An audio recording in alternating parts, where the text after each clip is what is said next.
আচ্ছা, একটা বৈবাহিক সম্পর্ক মানে একটা স্বামী স্ত্রীর সম্পর্ক বলতে ঠিক কি বোঝায়? তোমার কি মতামত?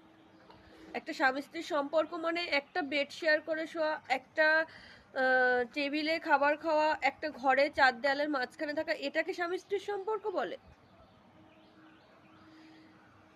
এটাকে স্বামী স্ত্রীর সম্পর্ক সত্যি কি বলে? না কি স্বামী স্ত্রীর সম্পর্ক মানে একটা মানুষের প্রতি একটা মানুষের বিশ্বাস, শ্রদ্ধা, ভালোবাসা, ভক্তি, যেখানে কোনো গোপনতা থাকবে না, যেখানে একটা মানুষ আরেকটা মানুষের কাছ থেকে কিছু লুকাবে না?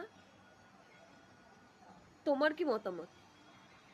স্বামী স্ত্রীর সম্পর্কে কি সত্যি একজন একজনের কাছে এক একটা জিনিস গোপন করা উচিত, বা অন্য লোকের মুখ থেকে শুনতে হবে সেটা, যেটা তুমি তোমার স্বামীকে বলনি, বা তুমি তোমার স্বামী তোমাকে বলেনি, কিন্তু পৃথিবীতে তুমি বাদে সমস্ত মানুষ সেই কথাটা জানে?